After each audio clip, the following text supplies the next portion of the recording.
Good morning, my self Neha Verma. आज हम पढ़ते हैं टॉपिक हाइब्रिडाइजेशन, जो बीएससी पार्ट 1 पेपर 1 यूनिट 3 का एक टॉपिक है। हाइब्रिडाइजेशन का definition: the phenomena of intermixing and redistribution of energies of orbital from an atom and formation of new orbitals and it's identical shape. इसका यह मतलब होता है कि ऑर्बिटल के एटम्स का डिस्ट्रीब्यूशन होना, इंटरमिक्सिंग होना, जैसे कि एक ऑर्बिटल का एटम दूसरे ऑर्बिटल के एटम के साथ इंटरमिक्स होगा और वह नया ऑर्बिटल बनाएगा जिसका एक आइडेंटिकल शेप होता है। Types of hybridization: there are 6 types of hybridization. First sp, second sp2, third sp3, fourth sp3d, fifth sp3d2 and sixth sp3d3। First sp hybridization. sp hybridization ये होता है जिसमें एक s एंड एक p ऑर्बिटल का atoms combine होकर एक नया ऑर्बिटल का फॉर्मेशन करते हैं, जिसको बोलते हैं sp हाइब्रिडाइजेशन। जैसे हम एग्जांपल लेते हैं BeF2। अब जैसे कि बेरिलियम का एटॉमिक नंबर होता है 4। अब जैसे हम पहले भी इलेक्ट्रॉनिक कॉन्फ़िगरेशन पढ़ चुके हैं, तो बेरिलियम का इलेक्ट्रॉनिक कॉन्फ़िगरेशन होता है 1s2 2s2। अब हम इसका आउटर मोस्ट इलेक्ट्रॉनिक कॉन्फ़िगरेशन लेंगे हाइब्रिडाइजेशन करने के लिए। तो बेरिलियम का आउटर मोस्ट इलेक्ट्रॉनिक कॉन्फ़िगरेशन होता है 2s2। अब बेरिलियम जब ग्राउंड स्टेट पे जाता है तो 2s में 2 इलेक्ट्रॉन्स हैं हमारे पास, यहाँ हम देख रहे हैं, और 2p में एक भी इलेक्ट्रॉन्स नहीं है। जब यही बेरिलियम एक्साइटेड स्टेट में जाएगा तो 2s का एक इलेक्ट्रॉन 2p के इलेक्ट्रॉन में शिफ्ट हो जाएगा। अब एक्साइटेड स्टेट में हम देखते हैं 2s में एक इलेक्ट्रॉन बचा और 2p में एक इलेक्ट्रॉन बचा। अब हम आते हैं BeF2 मॉलिक्यूल हमको बनाना है, तो हम देखेंगे कि यहाँ पर 2s में एक ही इलेक्ट्रॉन है और 2p में एक इलेक्ट्रॉन है। हमारे पास फ्लोरीन है 2, BeF2। तो हम एक फ्लोरीन को एक के साथ कंबाइन कर 2s के साथ कंबाइन करेंगे एंड एक फ्लोरीन को 2p के साथ कंबाइन करके उसको फुल्ली फिल्ड करेंगे, क्योंकि ये पहले क्या था, अनपेयर्ड था, इसके इलेक्ट्रॉन्स अनपेयर्ड थे। अब फ्लोरीन को जब हम दोनों जगह पर ऐड करेंगे तो ये फुल्ली फिल्ड हो जाएगा। तो ये बन गया, और ये दोनों को मिलाएंगे तो ये बनेगा sp हाइब्रिडाइजेशन। इसका शेप लीनियर होता है और इसका बॉन्ड एंगल 180 डिग्री। सेकंड आते हैं sp2 हाइब्रिडाइजेशन, जिसमें 1s और 2p ऑर्बिटल्स के 2p के ऑर्बिटल्स कंबाइन होकर नया sp2 हाइब्रिडाइजेशन फॉर्म करते हैं, जिसका एग्जांपल होता है BCl3। अब हम देखेंगे बोरॉन। बोरॉन का एटॉमिक नंबर होता है 5। जैसे कि इसका इलेक्ट्रॉनिक कॉन्फ़िगरेशन लिखेंगे तो होगा 1s2 2s2 2p1। अब हम इसका आउटर मोस्ट इलेक्ट्रॉनिक कॉन्फ़िगरेशन लेते हैं, जिसमें कि बोरॉन का आउटर मोस्ट इलेक्ट्रॉनिक कॉन्फ़िगरेशन में आता है 2s2 और 2p1। उसी के हिसाब से हम हाइब्रिडाइजेशन करते हैं। तो बोरॉन इन ग्राउंड स्टेट में जब जाता है तो ग्राउंड स्टेट में 2 इलेक्ट्रॉन है और 2p में एक ही इलेक्ट्रॉन रहता है। जब बोरॉन एक्साइटेड स्टेट में जाएगा तो 2s का एक इलेक्ट्रॉन 2py में शिफ्ट हो जाएगा। जैसे कि p ऑर्बिटल्स में कभी भी जब हम इलेक्ट्रॉन्स फिल करते हैं तो पहला इलेक्ट्रॉन जो है 2px में जाता है, फिर 2py में जाता है, फिर 2pz में जाता है।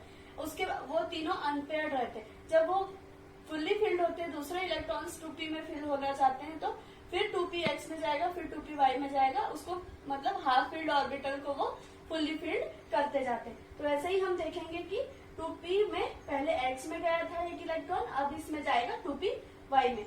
जब हम BCl3 मॉलिक्यूल बनाएंगे तो हमारे पास 3 अनपेयर्ड इलेक्ट्रॉन्स है।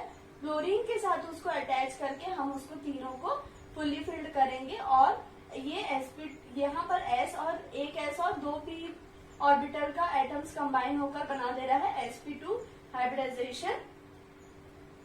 इसका शेप ट्रायंगुलर होता है और इसका बॉन्ड एंगल 120 डिग्री होता है।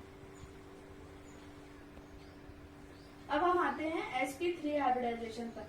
sp3 हाइब्रिडाइजेशन में एक s और 3 p ऑर्बिटल्स के एटम्स कंबाइन होकर sp3 हाइब्रिडाइजेशन बनाते हैं, जिसका एग्जांपल होता है CH4। कार्बन का एटॉमिक नंबर होता है 6, जिसका इलेक्ट्रॉनिक कॉन्फ़िगरेशन होता है 1s2 2s2 2p2। अब हम लेंगे आउटर मोस्ट इलेक्ट्रॉनिक कॉन्फ़िगरेशन को, जो कि कार्बन का आउटर मोस्ट इलेक्ट्रॉनिक कॉन्फ़िगरेशन है 2s2 2p2।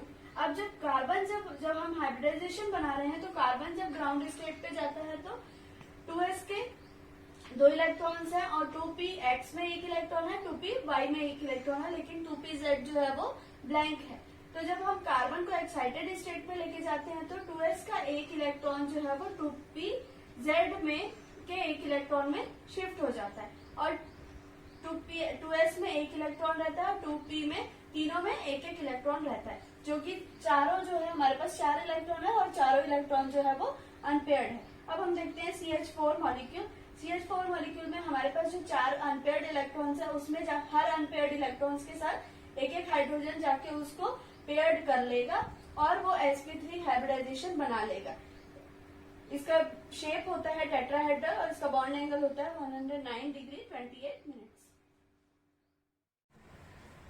अब हम आते हैं sp3d हाइब्रिडाइजेशन पर, जिसमें एक s, 3p और 1 d ऑर्बिटल के एटम कंबाइन होकर sp3d हाइब्रिडाइजेशन बनाते हैं। जिसका एग्जांपल है PCl5। जैसे कि हम जानते हैं फास्फोरस का एटॉमिक नंबर होता है 15, जिसका इलेक्ट्रॉनिक कॉन्फ़िगरेशन होता है 1s2, 2s2, 2p6, 3s2, 3p3। अब हम लेते हैं फास्फोरस का आउटर मोस्ट इलेक्ट्रॉनिक कॉन्फ़िगरेशन जो होता है 3s2, 3p3। जब फास्फोरस ग्राउंड स्टेट में जाता है तो 3s में 2 इलेक्ट्रॉन्स रहते हैं, 3p में 3 इलेक्ट्रॉन्स रहते हैं और 3d ऑर्बिटल जो है वो वेकेंट रहता है। जब फास्फोरस एक्साइटेड स्टेट में जाता है तो 3s का इलेक्ट्रॉन 3d में शिफ्ट हो जाता है। जब हम PCl5 मॉलिक्यूल लेंगे तो हमारे पास 5 वेकेंट ऑर्बिटल है जिसको हमको फिल करना है और वो क्लोरीन के साथ उसका पेयरिंग करा के हम अनपेयर्ड इलेक्ट्रॉन्स को पेयर्ड करेंगे और वो sp3d हाइब्रिडाइजेशन बनाएगा, जिसका शेप होता है ट्राइगोनल बाइपिरामिडल और इसका बॉन्ड एंगल होता है 120 डिग्री एंड 90 डिग्री। अब हम पढ़ेंगे sp3d2 हाइब्रिडाइजेशन, जिसमें 1s, 3p और 2d ऑर्बिटल्स के एटम कंबाइन होकर sp3d2 हाइब्रिडाइजेशन बनाते हैं। जिसका एग्जांपल है SF6। सल्फर का एटॉमिक नंबर होता है 16, जिसका इलेक्ट्रॉनिक कॉन्फ़िगरेशन होता है 1s2, 2s2, 2p6, 3s2, 3p4। Sulphur का इलेक्ट्रॉनिक कॉन्फ़िगरेशन से हम आउटर मोस्ट इलेक्ट्रॉनिक कॉन्फ़िगरेशन लेते हैं जो होता है 3s2, 3p4। जब सल्फर ग्राउंड स्टेट पे जाता है तो 3s में 2 इलेक्ट्रॉन्स रहते हैं और 3p में 4 इलेक्ट्रॉन्स रहते हैं, जिसमें 3px में 2 इलेक्ट्रॉन्स जो कि पेयर्ड रहता है और py और pz जो है वो अनपेयर्ड रहता है और 3d ऑर्बिटल जो है वो वेकेंट रहता है। जब सल्फर ग्राउंड स्टेट पे जाता है तो 3s ऑर्बिटल का इलेक्ट्रॉन जो है 3d में शिफ्ट हो जाता है और 3p का 3d में शिफ्ट हो जाता है। ऐसे देखते हुए हमको 6 इलेक्ट्रॉन्स हमारे अनपेयर्ड रहते हैं। जब हम SF6 मॉलिक्यूल लेंगे तो 6 अनपेयर्ड इलेक्ट्रॉन्स को हम पेयर करना है, जो कि हम फ्लोरीन के साथ उसे पेयर करेंगे और 6 फ्लोरीन एटम्स जो है वो पेयर हो जाएंगे और sp3d2 हाइब्रिडाइजेशन शो करेंगे, जो इसका शेप होता है ऑक्टाहेड्रल और इसका बॉन्ड एंगल होता है 72 डिग्री एंड 90 डिग्री। अब हम पढ़ते हैं sp3d3 हाइब्रिडाइजेशन, जिसमें एक s, 3p और 3d ऑर्बिटल के एटम्स कंबाइन होकर sp3d3 हाइब्रिडाइजेशन बनाते हैं, जिसका एग्जांपल होता है IF7। अब हम देखते एटॉमिक नंबर होता है आयोडीन का 53, जिसका आउटर मोस्ट इलेक्ट्रॉनिक कॉन्फ़िगरेशन होता है 5s2, 5p5। जब आयोडीन ग्राउंड स्टेट पे जाता है तो 5s में 2 इलेक्ट्रॉन्स रहते हैं, 5p में 5 इलेक्ट्रॉन्स रहते हैं और 5d ऑर्बिटल जो है वो वेकेंट रहता है। जब आयोडीन ग्राउंड एक्साइटेड स्टेट में जाता है तो 5s का 1 इलेक्ट्रॉन 5d में शिफ्ट हो जाता है, 5p के 2 इलेक्ट्रॉन 5d में शिफ्ट हो जाते हैं। इसको देखते हुए हमारे पास आयोडीन के 7 अनपेयर्ड इलेक्ट्रॉन्स प्रेजेंट रहते हैं। जब हम IF7 मॉलिक्यूल बनाते हैं तो आयोडीन के 7 अनपेयर्ड इलेक्ट्रॉन जो है वो फ्लोरीन के साथ कंबाइन होकर पेयरिंग कर लेते हैं और sp3d3 हाइब्रिडाइजेशन बनाते हैं। इसका शेप होता है पेंटागोनल बाइपिरामिडल और इसका बॉन्ड एंगल होता है 72 डिग्री।